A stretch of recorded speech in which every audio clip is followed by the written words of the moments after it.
اعوذ باللہ من الشیطان الرجیم، بسم اللہ الرحمن الرحیم۔ ناظرین، economics the new war front کی آج نئی ایپیسوڈ لے کر میں اسد جعفری اور کیوان انور صاحب آپ کی خدمت میں حاضر ہیں۔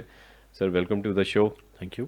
بہت کچھ نیا ہو رہا ہے پاکستان میں، اور اکنامکس کا جو اس وقت فرنٹ ہے وہ صحیح معنوں میں اوپن ہے۔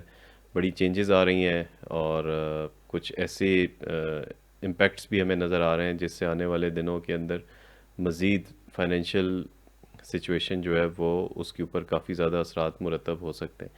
تو آج ہم نے یہی فیصلہ کیا کہ ہم کرنٹ افیئرس کے اوپر یہ پروگرام کریں گے۔ جی، پاکستان کے اندر ریسنٹلی جو ابھی آپ کو پتہ ہے کہ ایک تو ورلڈ کے اندر تھوڑا سا سینیریو چینج ہوا تھا، اور ہم پچھلی ایپیسوڈز کرتے رہے ہیں جس کے اندر ہم نے یہ جو سب سے پہلے اسٹیٹ بینک کو ٹچ کیا تھا، پھر ہم نے جو رشیا چائنا کا کنفلکٹ ہے، رشیا یوکرین کا، اس کے اندر ہم نے بلاکس کی بھی بات کی کہ یہ بیسیکلی یو ایس بلاک اور چائنا بلاک کی وجہ سے یہ پراکسیز سٹارٹ ہو گئی ہیں، اور اس میں جو پہلی پراکسی ہے وہ رشیا یوکرین وار کے اندر سٹارٹ ہوئی ہے۔ اچھا، اسی میں پھر ہمارے پرائم منسٹر کا اچانک سے وہاں رشیا جانا اور پورے سینیریو کا چینج ہو جانا، ایک ہمیں مطلب شفٹ نظر آیا۔ پھر پاکستان کی یہ کوشش بھی رہی کہ اپنے آپ کو ایک نیوٹرل بھی پوز کیا جائے، لیکن یہ ہے کہ ساتھ سے جو میسج دیا گیا وہ یہ ہے کہ ہم چائنا اور رشیا بلاک کو بہرحال سپورٹ کریں، یعنی امریکن بلاک کو سپورٹ نہیں کیا۔ اچھا، اس سے پہلے ہم دیکھ چکے ہیں کہ سارا پروگرام آئی ایم ایف کا بھی لے چکے ہیں، اور ورلڈ بینک سے بھی سارا پروگرام لے چکے ہیں، ایشین ڈیولپمنٹ بینک وغیرہ، یہ سب فل اپنی جو اس کے اندر کیپیسٹی ہے وہ پاکستان یوٹیلائز کر چکا ہے۔ اور اس وقت جو سچویشن ہے وہ یہ ہے کہ اس پولیٹیکل ٹرموائل کے نتیجے میں ہماری گورنمنٹ ایک دن پاکستان کی گورنمنٹ ہوتی ہے، ایک دن نہیں ہوتی، اور اس کا جو براہ راست امپیکٹ ایک عام پاکستانی کی زندگی پہ اگر ہم یہ کہیں تو وہ یہ پڑا ہے کہ یہاں پہ ڈالر کی ڈیویلیویشن بہت ہی تیزی کے ساتھ ہوئی ہے۔ یعنی وہ ڈالر جو 178 179 کا تھا وہ اچانک سے 10 روپے 11 روپے 12 روپے وہ اوپر نکل گیا۔ اور یہ ہم پہلے بات کر چکے ہیں کہ اسٹیٹ بینک کو اٹانومی دے دی گئی تھی، اور اب آگے آپ دیکھیں گے کہ جب ڈالر اوپر نکلے گا تو اس کو کوئی پکڑنے والا نہ ہوگا۔ تو یہ آپ دیکھ سکتے ہیں کہ یہ صرف ایک ہفتے کے اس سارے ایپیسوڈ کے اندر کتنی تیزی سے ہمارا روپی ڈی ویلیو ہوا، اور پہلے یہ ڈالر کو لے کے گئے، اور اس کے بعد پھر کل کی ڈیٹ میں انہوں نے اچانک سے پالیسی ریٹ کو 2.5% بڑھا دیا۔ یعنی اسٹیٹ بینک کا جو انٹرسٹ پالیسی ریٹ ہے اس کو، جس کے اوپر بار بار یہ بات کی جا رہی ہے معاشی ماہرین کی طرف سے بھی، اور ہم بھی اپنے پروگرام میں رکھتے رہے ہیں کہ یہ پالیسی ریٹ جتنا کم ہوتا ہے اکانومی کو اسٹیبل کرنے کے لیے اتنا ہی یہ کارآمد ہوتا ہے، لیکن ساتھ ساتھ اس کو بھی بڑھا دیا گیا۔ پاکستان کے جو ریزروز ہیں وہ کم ہوتے جا رہے ہیں۔ تو یہ آج کی ہماری ایپیسوڈ کا موضوع ہے۔ تو اب کیوان صاحب کی طرف چلتے ہیں اور ان سے پوچھتے ہیں کہ کس طرح سے دیکھ رہے ہیں سچویشن کو۔ جی، بسم اللہ الرحمن الرحیم۔ جی اسد بھائی، سچویشن تو کافی کرٹیکل ہے، اس میں کوئی شک نہیں ہے، اور آئی تھنک اس وقت دونوں فرنٹس جو ہیں وہ کافی ہاٹ ہوئے ہوئے ہیں۔ ایک طرف جو پولیٹیکل فرنٹ ہے، دوسری طرف اکنامک فرنٹ ہے۔ میڈیا کا جو زیادہ فوکس ہے وہ تو ظاہر ہے پولیٹیکل فرنٹ کی طرف ہے، کیونکہ that is the public consumption کی جو چیز ہے، لیکن اس سے شاید بڑی واردات جو ہے وہ اکنامک فرنٹ پہ ہو رہی ہے، جو کہ خاموشی سے ڈالی جا رہی ہے، بہت عرصے سے ڈالی جا رہی ہے۔ ہم تو یہ کب سے کہہ رہے ہیں کہ تقریباً 20 سال سے تو یہ ایک منظم ٹرینڈ کے تحت اکانومی کو آپ ایک ڈاؤن ورڈ سلائڈ پہ لے کے جا رہے ہیں، لیکن ابھی مور ریسنٹلی، خاص طور پہ جب سے اسٹیٹ بینک کی autonomy specially for the last 3-4 years, جب سے آئی ایم ایف کا پروگرام لیا، پھر اس کے بعد اسٹیٹ بینک کی اٹانومی کا معاملہ آیا، اور اس وقت جو آپ کا ایک اکانومی کا کرائسس بل، جو کہ ہم آگے بات بھی کریں گے، تو the situation is quite critical.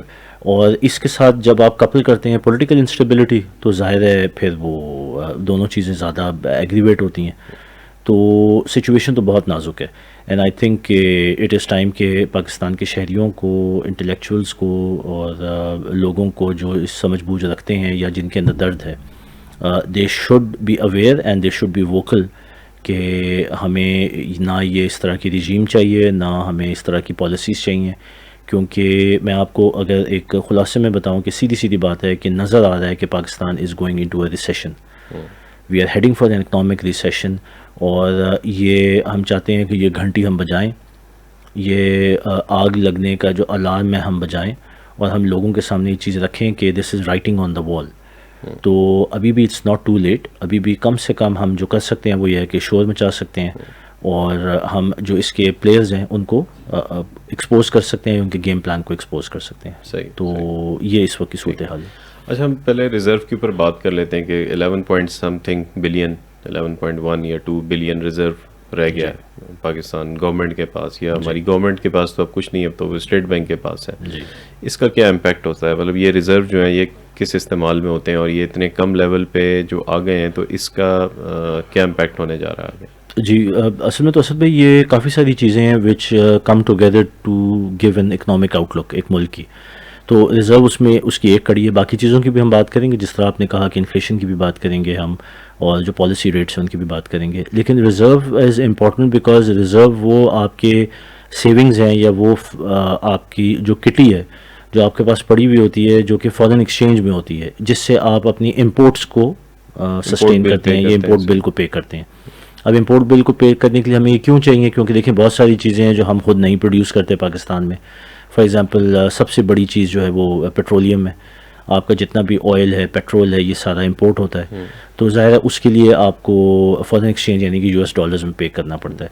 اسی طرح پھر آپ کی جو را مٹیریل ہے انڈسٹری کے لیے وہ آپ امپورٹ کرتے ہیں, پھر لگژری آئٹمز ہیں اینڈ سو آن, یہ جو امپورٹڈ گاڑیاں ہیں, یہ ساری چیزیں, تو ان ساروں کو خریدنے کے لیے آپ کو فارن ایکسچینج چاہیے. اسی طرح آپ کا جتنا بھی ملٹری اکوپمنٹ ہوتا ہے اس میں ایک بہت بڑا چنک ہوتا ہے جو کہ فارن ایکسچینج میں اس کی پیمنٹ ہوتی ہے. تو فارن ایکسچینج کیوں امپورٹنٹ ہے, کیونکہ ملک کو سسٹین کرنے کے لیے اور ملک کی مشینری کو چلانے کے لیے آپ کو یہ سارے اخراجات امپورٹ کی مد میں کرنے پڑتے ہیں. اگر آپ کے پاس یہ پیسہ نہیں ہوگا تو آپ وہ امپورٹس نہیں کر سکیں گے. اور سب سے بڑا امپیکٹ پیٹرولیم کا ہے.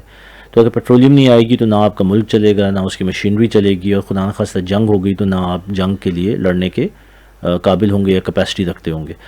تو اس کو نارملی جب آپ دیکھتے ہیں تو اس زاویے سے دیکھتے ہیں کہ آپ کے پاس کتنے مہینے کے امپورٹ بل کا کور موجود ہے, یعنی کہ میرے پاس کتنے پیسے جیب میں ہے کہ میں آگے کتنے مہینوں کے لیے یہ اخراجات برداشت کر سکتا ہوں.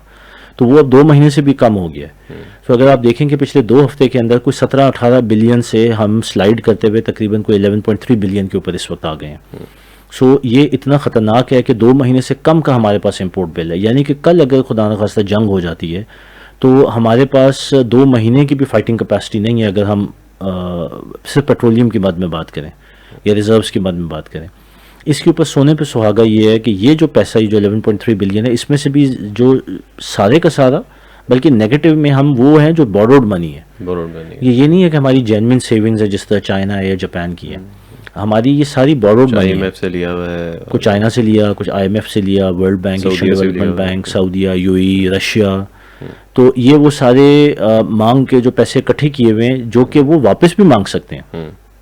سو مطلب یہ ہے کہ یہ بھی کوئی جینوئن کٹی نہیں ہے. سو اس لیے اگر ہم دیکھیں کہ ہماری جو فارن ایکسچینج ریزروز کرٹیکل ہیں, اور یہ ریزروز جو ہیں وہ آپ کے کرنٹ اکاؤنٹ کے ساتھ لنک کرتے ہیں. کرنٹ اکاؤنٹ وہی ہوتا ہے کہ آپ نے امپورٹ کے لیے کتنا پیسہ, ایکسپورٹ کے لیے کتنا, تو ایکسپورٹ سے کتنا پیسہ آیا یا کتنے ڈالر آئے اور کتنے گئے. تو ہمارے پاس جو انکم ہے وہ کم ہے اور ایکسپینڈیچر ہمارا زیادہ ہے. تو اس لیے یہ جو کرنٹ اکاؤنٹ ہے یہ ڈیفیسٹس میں ہے, یعنی کہ یہ اس کا بیلنس متوازن نہیں ہے. تو بہرحال یہ ایک بہت بڑی کنسرننگ سچویشن ہے یہ, لیکن یہ بگر پکچر کا ایک پیس ہے. صحیح, باقی چیزیں پھر چلیں ہم انٹرسٹ ریٹ کے اوپر بات کرتے ہیں. یہ اچانک سے انٹرسٹ ریٹ بڑھانے کا کیا ان کو خیال آ گیا اسٹیٹ بینک کو, یہ جو کل 2.5% کا انہوں نے اعلان کر دیا؟ جی دیکھیں, اگر آپ ظاہر ان سے بات کریں گے تو ان کے پیچھے کوئی نہ کوئی لاجیکل آرگیومنٹ تو ہوگی جو کہ ہمیشہ ہوتی ہے. کوئی بھی جب پڑھا لکھا واردات کرتا ہے تو وہ اس کے پیچھے کوئی جواز بنا کے واردات کرتا ہے فار جسٹیفیکیشن, لیکن اس کی timing could not be more pathetic. اگر آپ دیکھیں کہ اتنے بڑے پاکستان پولیٹیکل ٹرموائل کے اندر ہے, آپ کو پتہ ہے کہ پولیٹیکل ٹرموائل کی وجہ سے آپ کی اسٹاک مارکیٹ بیٹھ گئی ہے, رائٹ. آپ کی کرنسی کے اوپر اتنا زیادہ اٹیک ہو رہا ہے, آپ کی کرنسی ڈی ویلیو ہو رہی ہے, آپ کی ویسے بھی اوور آل جو امپورٹ ایکسپورٹ کا یعنی کہ ڈیفیسٹس کا جو کرنٹ اکاؤنٹ کا ہم نے بات کی وہ انڈر پریشر ہیں. تو اس ساری صورتحال میں آپ اگر تھوڑا سا صبر کر لیتے تو اس میں کیا مسئلہ تھا. وائی دا ٹائمنگ, میں کہتا ہوں کہ ایکٹیویٹی اپنی جگہ اور اس کی ٹائمنگ اپنی جگہ, اینڈ آپ کے اس انریسٹ کے دن آپ نے یہ پالیسی ڈیسیجن دی, اور 2.5% مطلب 2.5% جو ہے وہ ایسے ہے کہ 100 کی سپیڈ پہ گاڑی جا رہی ہے اور ایک دم بڑا سپیڈ بریکر آ گیا اور وہ اس کے اوپر سے جب گاڑی گزری ہے تو پورے اس کے جوڑ ہل گئے. پیسنجر سمیت, پیسنجر بھی اڑ کے چھت پہ لگے ہیں اور سر لگے ہیں شیشے پہ. مطلب یہ اس وقت آپ نے بزنس کے ساتھ یہ کیا ہے. تو اگر پالیسی ریٹ آپ نے موو کرنا ہوتا ہے تو آپ دیکھیں گے کہ گلوبلی بھی جتنے بھی ہوگا امریکہ میں یورپ میں تو تھوڑا کر کے آپ اس کو کرتے ہیں تاکہ مارکیٹ اور بزنس اس کے امپیکٹ کو ایبزارب کر سکے. لیکن یہ ایک دم جو 2.5% آپ نے بڑھایا اور اس سے پہلے بھی جب کم کرنے کا ٹائم تھا تو بہت عرصہ کم نہیں کیا اور اس کے بعد پھر ایک دم جھٹکے سے کم کیا. تو یہ جو اتنا ایبرپٹ اور میں تو کہوں گا کہ ڈسٹرپٹیو موڈ جو ہے یہ کوئی سینسیبلٹی کی بات نہیں ہے.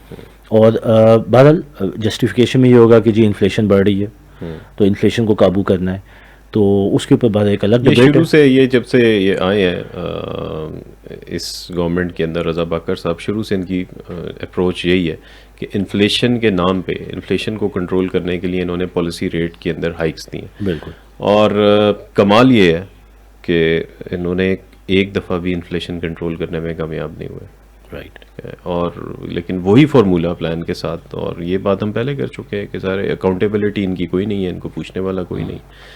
تو لیکن یہ ہے کہ یہ ہمارا پروگرام کرنے کا مقصد اور ان چیزوں کو سامنے لانے کا مقصد یہ ہے کہ people of Pakistan should know کہ who is who and what is what, کون کر رہا ہے کیا کر رہا ہے. بالکل. اس پہ مطلب میں ناظرین کو یاد کراؤں گا, ہم نے جب بات کی تھی تو ہم نے خاص طور پہ اس کو ہائی لائٹ کیا تھا کہ اسٹیٹ بینک کی ساورنٹی اور اس سے پہلے یہ رضا باکر صاحب کا ایز گورنر آنا, بینگ این امپورٹڈ IMF کا ایجنٹ ورکنگ ان پاکستان, ٹھیک ہے, اور وہ کس ایجنڈے سے آئے اور مصر سے آئے تو مصر میں کیا تباہی مچا کے آئے. بالکل. مطلب انہوں نے کس طرح جو ہے نا انفلیشن اور پاورٹی لیول اور ملک کے جو اوور آل اکنامک اسٹیبلٹی تھی اس کو کہاں تک پہنچایا, تو اسی ایجنڈے سے ادھر آئے. اور اس کے بعد اسٹیٹ بینک کی ساورنٹی, پھر ہم نے وہ کہتے ہیں نا کہ الارم بیلز بجائیں کہ یہ تباہی کی طرف لے کے جائیں گے کیونکہ آپ کا کوئی کنٹرول ہی نہیں, اور سنگل پالیسی ڈیسیجن ہے کہ جی انٹرسٹ ریٹس کو یا انفلیشن کو کنٹرول کرنا ہے. تو اب آپ دیکھ لیں کہ یہ جو کیا ہے یہ اگر آپ کہیں کہ کیا یہ نیشنل انٹرسٹ میں ہوا ہے, ٹھیک ہے انفلیشن بڑھ رہی ہے, انفلیشن گھٹانے کے یا اس کو مینیج کرنے کے یا ہائی انفلیشن کے پروز اینڈ کونز ہیں, لیکن یا پھر آپ کی یہ جسٹیفیکیشن ہے کہ جی کرنسی کو آپ شاید ڈیفینڈ کرنے کے لیے آپ انٹرسٹ ریٹس بڑھا رہے ہیں, لیکن آپ پیچھے اکانومی کی حالت تو دیکھیں. اگر انفلیشن بڑھ رہی ہے لیکن اکانومی بھی تو مر رہی ہے نا, تو آپ اکانومی کو مار کے انفلیشن کنٹرول کر لیں گے تو پیچھے بچے گا کیا.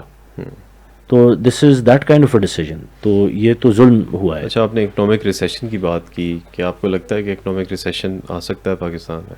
سر بالکل, ہم اکنامک ریسیشن میں انٹر ہو چکے ہوئے ہیں, اور کووڈ کے پیریڈ میں جب GDP گروتھ آپ کی نیگیٹو ہوئی تھی تو اس وقت ہی آپ کے ارلی سائنز آف ریسیشن تھے. آپ نے آرٹیفیشیل اسٹیمولس دے کے, کنسٹرکشن کے پیکیجز دے کے, سستے مارکیٹ میں لونز انڈسٹری کو دے کے آپ نے کچھ سسٹین کیا, جو کہ میں کہوں گا کہ ایک اچھا موو تھا اگر آپ دیکھیں کہ کرائسس کی سچویشن میں. اینڈ آئی تھنک کہ اسٹیٹ بینک کی اٹانومی کا جو بل لایا گیا ہے اور باہر سے لایا گیا ہے اور IMF کے ڈنڈے کے اوپر انفورس کیا گیا ہے, وہ آیا ہی اسی لیے کیونکہ آپ نے یہ میجرز لیے تھے. کبھی کبھار غلطی سے کوئی اچھے کام بھی ہو جاتے ہیں, تو آئندہ یہ کام نہ کر سکیں, کیونکہ جب مشن یہ ہو کہ اس اکانومی کو بالکل سنک کرنا ہے اور ملک کو تباہی کے دہانے پہ لانا ہے, تو پھر یہ ساری چیزیں ہوتی ہیں. تو کیونکہ آپ نے اکانومی کو تھوڑا سا سسٹین کر لیا کووڈ کے اندر, تو پھر دے وانٹیڈ ٹو انشور کہ جی گورنر بھی اپنا ہو اور اسٹیٹ بینک اتنا اٹانومی اس کے پاس ہو کہ پھر کوئی پوچھنے والا نہ ہو, پھر وہ یہ کرے جو اب کر رہے ہیں. تو آپ کی کرنسی بھی آگے اور ڈی ویلیو ہوگی, ہائی انٹرسٹ ریٹس کی وجہ سے آپ کی اکنامک گروتھ اور سلو ہوگی, اور ڈیفینیٹلی اس کا امپیکٹ آئے گا آپ کی اوور آل پرائسز کے اندر. مہنگائی بڑھے گی اور ایسٹ پرائسز, چاہے وہ اسٹاک ایکسچینج ہو چاہے وہ ریئل ایسٹس ہوں, ان کی پرائسز گھٹیں گی, اور یہ ریسیشن ہے. اس کا مطلب ہے کہ جن لوگوں نے ہائی پرائز پراپرٹیز خریدی ہوئی ہیں, ہائی پرائز پہ, یہ جو بڑی لگژری کارز ہیں یا جو بھی کسی کے پاس ایسٹس ہیں, اب آپ یہ دیکھ رہے ہیں کہ یہ ٹائم آنے جا رہا ہے جس میں ان کی ویلیوز اب گرنا شروع ہو جائیں گی. بالکل, جس طرح کہ USA میں ہوا تھا 2008 میں غالباً. جی بالکل. سر دیکھیں, ڈیمانڈ فیکٹر ہے نا, جب آپ کی اکنامک گروتھ نہیں ہوگی اور آپ کی مہنگائی بڑھ رہی ہوگی, تو انڈیویجول ہو یا کاروبار ہو, اس کا پہلا آبجیکٹیو کیا ہوگا کہ میں اپنی بیسک ضروریات پوری کروں, میں اپنی تنخواہیں پوری کروں, میں اپنے آپ کو سسٹین کرنے کے لیے گروتھ, ایکسپینشن, بڑھوتی ویلتھ کے اندر, وہ والا فیکٹر تو نہیں ہے. تو جب یہ فیکٹر ہوتا ہے کہ آپ بیسک سروائیول کے اوپر آ جاتے ہیں تو پھر آپ کی جو جس طرح آپ نے کہا کہ چاہے لگژری گڈز ہیں یا کوئی اور انڈسٹری ہے تو اس کے اندر کہاں سے کیپٹل آئے گا جس سے وہ گروتھ کی طرف جائے گا. وہ گروتھ کی طرف نہیں جائے گا, وہ سروائیویبلٹی کی طرف جائے گا. سو اس لیے آگے کا جو ٹائم آ رہا ہے جس میں انفلیشن, دیکھیں انفلیشن ڈومیسٹک بھی ہے امپورٹنٹ بھی ہے لیکن نان دا لیس ہے تو صحیح. اور اس کے ساتھ ساتھ جو ہائی انٹرسٹ ریٹس ہیں, دیکھیں ہائی انفلیشن ایک اکانومی کچھ عرصے کے لیے برداشت کر سکتی ہے اگر آپ بزنس کو ٹریگر کر سکیں, پھر وہ اس کو آف سیٹ کر لیتی ہے. یہ امریکہ میں بھی ہوا ہے, یہ انڈیا میں بھی ہوا ہے, یہ بہت ساری دنیا کے ممالک میں ہوا ہے. لیکن اگر آپ کہیں کہ انفلیشن بھی ہائی ہے اور اس کے بعد آپ ہر کام کر رہے ہیں کہ آپ کی گروتھ اور زیادہ کل ہو, تو پھر تو مہنگائی بھی زیادہ ہے, انکم بھی کم ہے. What is the future? There is no future. اس سے بہتر تو ٹرکی میں کیا کہ انٹرسٹ ریٹس کو کم رکھا اور آپ دیکھیں کیسے ان کی کرنسی نے ریباؤنڈ کیا ہے. شارٹ ٹرم میں مار کھائی ہے لیکن تھوڑا سا سسٹین کرنے کے بعد واپس ریباؤنڈ کیا ہے. ہم تو بالکل اپوزٹ ڈائریکشن جا رہے ہیں کیونکہ انٹینشنز نظر آ رہی ہیں. مشن وہی ہے کہ ملک کو اکنامکلی کولیپس کرنا, ملک کو کولیپس کرنا. ابھی پولیٹیکل گورنمنٹ کے اوپر آ جاتے ہیں. اب پتہ نہیں یہ نو کانفیڈنس موومنٹ کامیاب ہوتی ہے نہیں ہوتی, یہی ان ہاؤس تبدیلی آ جاتی ہے یا نئے الیکشنز ہوتے ہیں, what ever the case. Let's assume کہ کوئی بھی نئی گورنمنٹ آ گئی ہے کسی طریقے سے بھی, چیلنجز تو بہت زیادہ اس کے لیے ہوں گے. عوام کی ایک دم سے ڈیمانڈ ہوگی کہ پیٹرول جو ہے وہ شاید 100 روپے لیٹر سے بھی کم ہو جائے, جبکہ آج ہی سمری آ گئی ہے کہ وہ سفارش کر دی انہوں نے 35 روپے مزید بڑھانے کی پیٹرول کو. نئی گورنمنٹ کے لیے بہت زیادہ چیلنجز ہوں گے. تو آپ کو کیا لگتا ہے کہ یہ جو ابھی صورتحال ہے اس کے اندر کچھ کوئی سائن آف ہوپ ہے یا کوئی گڈ سائنس بھی ہیں, یا یہ ظاہر پریشانی کی حالت میں, ویسے بھی رمضان کا مہینہ ہے, روزہ رکھ کے یہ پروگرام ہم کر رہے ہیں صحیح. تو کوئی اس کے اندر آپ کو کیا رے آف ہوپ کیا لگ رہی ہے؟ جی اسد بھائی, میرے خیال میں دو کہ دیکھیں we are not politicized in any way وے, نہ ہم کوئی پولیٹیکلی بائیسڈ ہیں, لیکن پیور اکنامکس کو ہم سامنے رکھتے ہوئے تبصرہ کرتے ہیں. اور جو چیز کلیئرلی نظر آ رہی ہے وہ یہ کہ یہ جو ڈیسیجن کل ہوئی ہے سپریم کورٹ کی طرف سے, دس از اے ہیوج رے of hope in this dark scenario جس کے اندر ہماری اکانومی کو پچھلے 4 سال سے گھسیٹا گیا ہے. مطلب 20 ایئرز جنرلی اسپیکنگ, لیکن خاص طور پہ پچھلے 4 سال سے. تو رے آف ہوپ ڈیفینیٹلی یہ ہے کہ اگر وہ رجیم کنٹینیو ہوتی تو پھر تو کوئی امید نظر ہی نہیں آئی. جس طرح ہم پولیٹیکل فرنٹ پہ کہتے ہیں کہ شاید ملک ڈس انٹیگریٹ ہو جائے, تو اسی طرح اکنامک فرنٹ پہ نظر آ رہا تھا کہ you are going to hit rock bottom. اب یہ ہے کہ رجیم چینج کرنا یا یہ جو نیا سیٹ اپ آئے گا اس سے ڈیفینیٹلی ایک رے آف ہوپ ہے. اور اس پہ مارکیٹ میں آپ دیکھیں کہ تھوڑا سا پازیٹیو آئی تھی کل, جی کچھ نیوز آئی ہے تو بالکل کرنسی میں بھی آئی. اب یہ کیوں آئی؟ دیکھیں مارکیٹ تو اپنی بیسک فنڈامنٹلس کے اوپر ری ایکٹ کرتی ہے نا. جو چیز ہمیں سامنے نظر آ رہی ہے وہ یہ کہ ہماری جو پچھلی رجیم جو عمران خان گورنمنٹ تھی اس نے ہمیں انٹرنیشنلی بالکل آئسولیٹ کر لیا تھا. فار ایگزامپل امریکہ کے ساتھ جو معاملات ہوئے وہ تو سب کے سامنے ہی ہیں. 3-4 سال سے چائنا کے ساتھ جو سی پیک کے معاملات تھے اس میں چائنا بھی ناراض تھا اور سی پیک کو ہم نے رول بیک کیا. اسی طرح مڈل ایسٹرن کنٹریز کے ساتھ جو ہمارے معاملات رہے وہ بھی بڑے خراب رہے. اور پھر ہم نے IMF کے ساتھ جو پروگرام لیا یا پھر باقی ڈونر ایجنسیز, تو ہم نے اپنے آپ کو پولیٹیکلی آئسولیٹ کیا اور ڈونر ایجنسیز کو بالکل ملک کر کے تو ان میں سے جتنی کیپیسٹی تھی وہ ساری بورو کر کے تو پیسے کھا لیے. اب ہم اس پوزیشن پہ آ گئے ہیں کہ نہ ہمارا کوئی دوست ہمیں لینڈ کرنے کے لیے تیار ہے. پچھلی رجیم کی میں سیناریو میں بات کر رہا ہوں.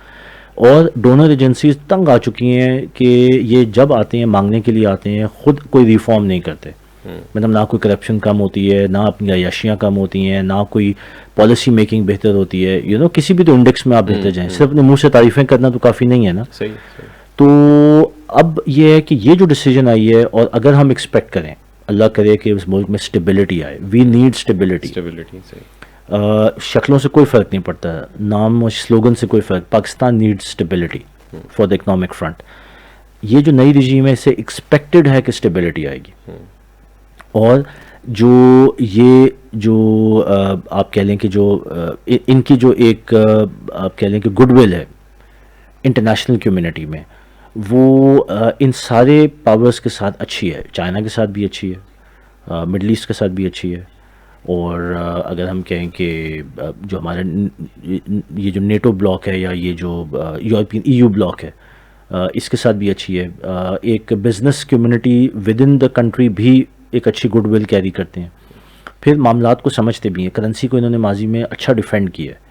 تو ریسیشن مطلب رے آف ہوپ یہ ہے کہ ریسیشن نظر تو آ رہا ہے لیکن شاید اتنا ایگریویٹڈ یا اتنا ڈیپ نہ ہو جتنا کہ اگر پچھلی رجیم کنٹینیو کرتی تو ہونا تھا. ایکسپیکٹ ضرور کریں کہ یہ ہوگا لیکن شاید تھوڑا شارٹ لیوڈ ہو اور اتنا ڈیپ نہ ہو. امید یہ ہے کہ اس رجیم کے آنے سے ہم تھوڑا سا بیل آؤٹ بہتر ہو سکیں گے اور کچھ بہتر فوٹنگز پہ آ سکیں گے، لیکن یہ امید ہے اور ہم ایکسپیکٹ کرتے ہیں کہ اگر کوئی نئی رجیم آتی ہے. لیکن یہ ہے کہ دعا یہ کرنی چاہیے کہ پولیٹیکل ٹرموائل ختم ہو. کوئی آج جو ہمارے پچھلے پرائم منسٹر کی جو تقریر ہونی ہے تو اس میں کوئی نئی انسرٹنٹی نہ کریٹ ہو. رسپیکٹبلی گھر جائیں، نئے لوگ آئیں اور اس ملک کو اسٹیبلٹی دیں. تو لیکن بعد مجھے تو یہ رے آف ہوپ لگ رہی ہے کہ بہتری آنے کے امکان ہو سکتے ہیں at least in the short to medium term. ٹھیک ہے. تو ناظرین یہ ہمارا آج کا پروگرام تھا اور آج ہم نے پاکستان کے جو کرنٹ اکنامک سچویشن ہے اس کو ڈسکس کیا ہے اس امید کے ساتھ اور اس دعا کے ساتھ کہ نیکسٹ ٹائم انشاءاللہ جب ہم ملیں گے تو پاکستان کی سچویشن بہتر ہوگی اور آنے والا وقت اور آنے والے حالات پاکستان کے لیے بہتر ثابت ہوں گے. اگلے پروگرام تک کے لیے اجازت دیجیے گا. اللہ حافظ.